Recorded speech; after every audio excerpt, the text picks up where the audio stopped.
আমি একা শুধু ঈদ করি নাই, প্রতিবেশীদের নিয়েই ঈদ করেছি। আসসালামু আলাইকুম সবাইকে, ঈদ মুবারক। ঈদের ব্লগটি নিয়ে চলে আসলাম। ব্লগটি শেয়ার করতে একটু দেরি হয়ে গেল।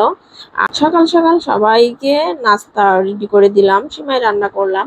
আর নামাজ পড়তেও চলে গেল সবাই, খাওয়া দাওয়া করে। তারপর তো গরু জবাইয়ের জন্য অপেক্ষা করছি কখন বাসায় মাংস আসবে। তো মাংস আসতে তো একটু দেরি হয়ে যাবে, দুপুর পার হয়ে যাবে, যার কারণে দুপুরে তো বাচ্চাদের জন্য কিছু খাবার তৈরি করতে হবে। সবাই তো গরুর মাংস দিয়ে ঈদটা শুরু করে, তো আমি প্রথমেই বাচ্চাদের জন্য পোলাও এবং মাংস রেডি করে নেব। আর মাংস বলতে মুরগির রোস্ট রান্না করব।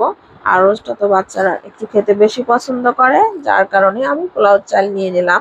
আগে ভাগে সুন্দর করে আমি ধুয়ে তারপর একটু ভিজিয়ে রেখে দেবো 5 থেকে 15 মিনিট। আর এদিকে পোলাও চালের ভিতর রসুন দেখতে পাচ্ছেন, আমি চালের মধ্যে সবসময় রসুন দিয়ে রাখি, কারণ চালে পোকা ধরে না। আর অনেক বেশি করে চাল আনা হয়, যার কারণে রসুন রাখতেই হয়। আর অন্যদিকে আমি রোস্ট রান্না করার জন্য মুরগিগুলো সুন্দর করে ধুয়ে পরিষ্কার করে নিব। আর একটা একটা করে মুরগি পরিষ্কার করে, মুরগির ভিতরে অনেক ময়লাও থাকে। চালটাও আমি সুন্দর করে ধুয়ে নেব, রসুনগুলো সব আলাদা আলাদা করে তারপর সুন্দর করে ধুয়ে নেব। ভয়েসটা দিতে একটু সাউন্ডটা চলে আসছে, এই নয়েজটাই বেশি চলে আসে যেহেতু রাস্তার পাশে, আশপাশে অনেক শব্দ হয়। আর দিনের বেলায় ভয়েস যেহেতু দিতে হয়, আশপাশের বেশি সাউন্ডগুলো চলে আসে। আমি চালগুলো সুন্দর করে ধুয়ে নেব, আর একটু কষলে কষলে ধুয়ে নেব। ধুয়ে নেওয়ার পর পোলাও চাল কিছুক্ষণ যদি একটু ভিজিয়ে রাখা হয় তো একটু ঝরঝরা হয়, সুন্দর হয়। আর অন্যদিকে আমি চালটা সুন্দর করে পরিষ্কার করে ধুয়ে নিয়েছি, মশলাগুলো রেডি করে নিলাম। মশলা আমি টক দইয়ের সঙ্গে নিজে হাতে বেটে মশলা তৈরি করে নিয়েছি। তারপর পেঁয়াজগুলো একটু বাদামি কালার করে নিব।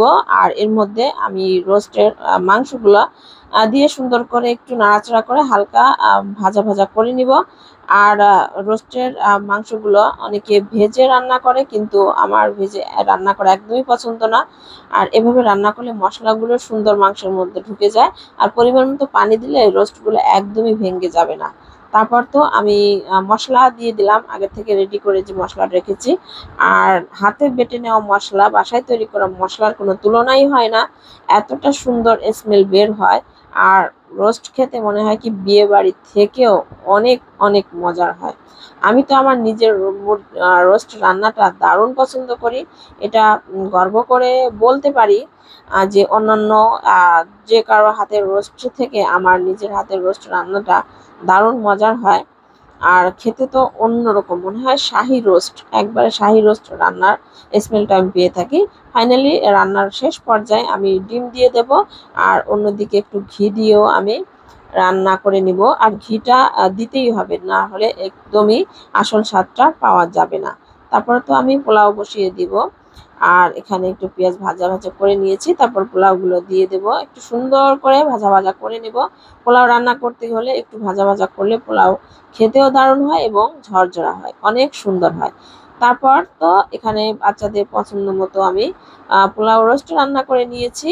আর অন্যকে দুধটা তো দিয়েই থাকি সবসময়, দুধ না দিলে আমার একদমই ভালো লাগে না। আর আর একদম পারফেক্ট ঝরঝরা পোলাও খেতে হলে, সুন্দর স্মেল পেতে হলে ঘি, গুঁড়ো দুধ, তাই এটা তো দিতেই হবে, তা না হলে মনে হচ্ছে যে খাবারের কি যেন একটা কমতি থেকে যায়।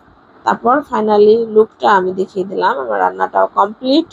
এদিক দিয়ে আমি শুধু নিজেও খাইনি, প্রতিবেশীদেরকে সিমাই থেকে শুরু করে কি রান্না করেছি এটা আমি দিয়ে খেয়েছি, কারণ সবাই তো ঈদ করছে না, কোরবানির মাংস সবার ঘরে নেই, অনেকে কোরবানিও দিতে পারছে না। তারপর তো ফাইনালি গরুর মাংস চলেও আসছে, আমি রান্নাটাও বসিয়ে দিয়েছি। আজ ব্লগটি এ পর্যন্তই, ভালো থাকবেন সবাইকে, আল্লাহ হাফিজ।